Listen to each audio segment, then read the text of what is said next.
অশান্তির মধ্যেই মণিপুরে উদ্ধার বিপুল অস্ত্রশস্ত্র। ইনসাস, এসএলআর, রাইফেল, কার্বাইনের মতো অত্যাধুনিক অস্ত্রশস্ত্র উদ্ধার হয়েছে। মোট ৩২৮টি রাইফেল এবং প্রচুর কার্তুজ উদ্ধার যৌথ নিরাপত্তা বাহিনী। গোপন সূত্রে খবর পেয়ে ৫ জেলায় একযোগে অভিযান চালায় যৌথ বাহিনী। তারপরে এই বিপুল অস্ত্র উদ্ধার হয়েছে।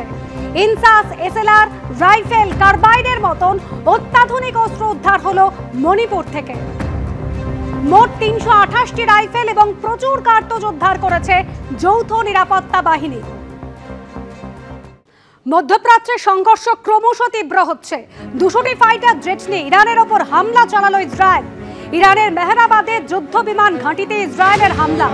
ইসরায়েলের হামলায় ইরানের মোট ১০৪ জনের মৃত্যু হয়েছে, আহত হয়েছেন ৩৭৬ জন। পাল্টা ড্রোন হামলা ইরানের। তেল আভিভে পরপর বিস্ফোরণ। ইসরায়েলের ওপর ১৫০টি ড্রোন হামলা ইরানের। ইরানের হামলায় ইসরায়েলের ২ বাসিন্দার মৃত্যু হয়েছে, আহতের সংখ্যা ৮৩। ইসরায়েল ইরান সংঘর্ষে চাপ বাড়ছে নয়াদিল্লির ওপর। পেহেলগাঁওয়ের পর আগাগোড়া ভারতের পাশে দাঁড়িয়েছিল ইসরায়েল। আর অন্যদিকে ভারতের তেলের চাহিদার বড় অংশ মেটায় ইরান। দুদেশের সংঘর্ষের ফলে আন্তর্জাতিক বাজারে বেড়েছে অপরিশোধিত তেলের দাম। সংঘর্ষের ধাক্কা ভারতীয় মুদ্রায়। ডলারের তুলনায় টাকার দাম নিম্নমুখী। গতকাল মধ্যপ্রাচ্যে এই সংঘর্ষের ধাক্কায় টালমাটাল ছিল ভারতীয় শেয়ার বাজার।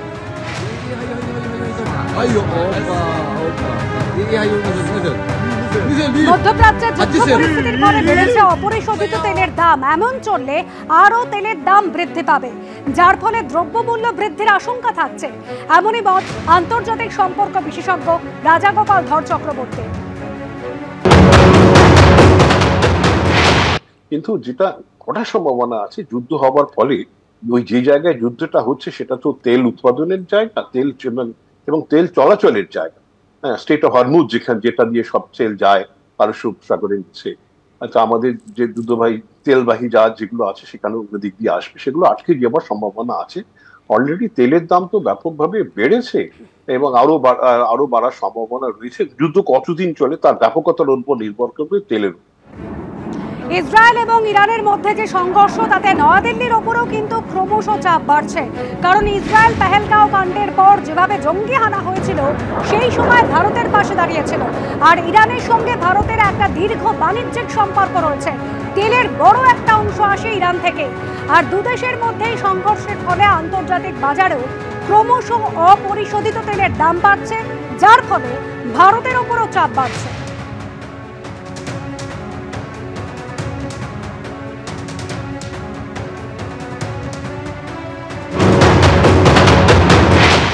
একটু তো একটা আমাদের দ্বন্দ্ব রয়েছে, কারণ ইসরায়েল সত্যি আমাদের বহুদিনের সম্পর্ক, কিন্তু প্যালেস্টাইনের সাথে বা আপনি যদি দেখেন আরবের কোনো দেশের সাথেই আমাদের খারাপ সম্পর্ক না, এবং ইরানের সাথেও যথেষ্ট ভালো সম্পর্ক, এবং আমাদের নিজস্ব কিছু স্বার্থ রয়েছে।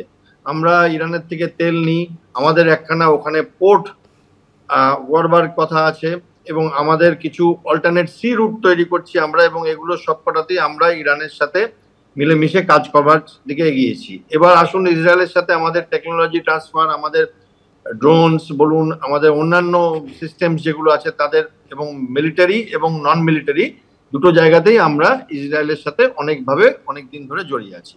এবার ভারতকে আমার মনে হয় ২ নৌকায় পা দিয়েই চলতে হবে। সেটাই ভারতের নিউ নর্মাল হওয়া উচিত। যেমন আপনি যদি দেখেন রাশিয়া আর ইউক্রেন ওয়ারে আমাদের প্রধানমন্ত্রী ২ দেশের শীর্ষস্থানীয় যে ব্যক্তিরা আছেন, পুতিন এবং জেলেনস্কি, তাদের দুজনের সাথেই কথা বলেছে। তো আমার মনে হয় সেভাবে এটাকে ভারতকে ম্যানেজ করতে হবে। কোনো একজনের পক্ষ নিয়ে ভারত দাঁড়িয়ে পড়লে সেটা ভারতের পক্ষে এই মুহূর্তে বোকামো হবে, এবং আমার মনে হয় সেটাই ভারত করবে।